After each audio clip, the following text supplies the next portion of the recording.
Aujourd'hui, nous exposons en profondeur les attributs stratégiques qui permettent la domination des grandes puissances. Mais avant de commencer, imaginez s'il était possible de se mettre à la place des dirigeants mondiaux et de mettre en pratique les grands concepts géopolitiques. C'est exactement ce que propose le partenaire de cette vidéo, Conflict of Nations, un jeu de stratégie PVP en temps réel totalement gratuit qui se joue en ligne. C'est simple, choisissez un pays et adoptez la meilleure stratégie géopolitique pour permettre son rayonnement à l'échelle mondiale. Combattez jusqu'à 128 joueurs en temps réel dans des parties qui peuvent durer de quelques jours à plusieurs semaines. Chars, avions, navires, sélectionnez les unités les plus appropriées pour construire intelligemment votre armée.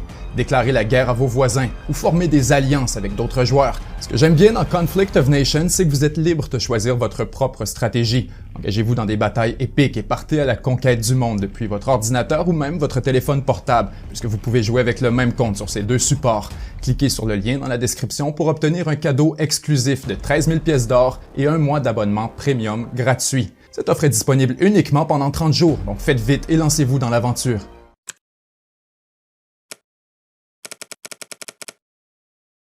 Mes amis, bonjour et bienvenue à ce nouvel épisode de 7 jours sur Terre. Cette semaine, on attaque une question fondamentale et déterminante pour l'avenir du monde.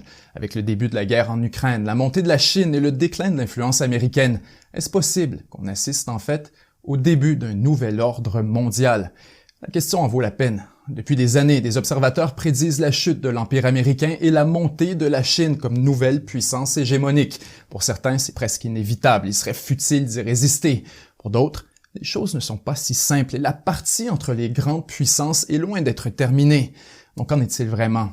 Va-t-on assister à la naissance d'un nouvel ordre mondial dominé par la Chine ou plutôt à un scénario alternatif beaucoup plus favorable à l'Occident? Ensuite, quel avenir pour l'Afrique, pour l'Europe, pour l'Inde et pour la Russie? Ce sont exactement les questions auxquelles nous allons répondre aujourd'hui. Mais d'abord, il faut commencer par le début et exposer en détail. Qu'est-ce que l'ordre mondial actuel dominé par les États-Unis? Comment il s'est établi? Pourquoi est-il menacé et surtout, par qui? Finalement, nous examinerons ensemble 3 scénarios possibles pour le prochain ordre mondial et expliquerons en détail comment il pourrait se réaliser et quelles seraient les conséquences. Pour bien comprendre, il faut revenir à la naissance de cet ordre global, donc au début de l'été 1944. Le débarquement de Normandie vient tout juste d'avoir lieu et même si Hitler et le Japon n'ont toujours pas capitulé, il devient de plus en plus évident que le conflit tire à sa fin et que ce sont les Alliés qui en sortent vainqueurs.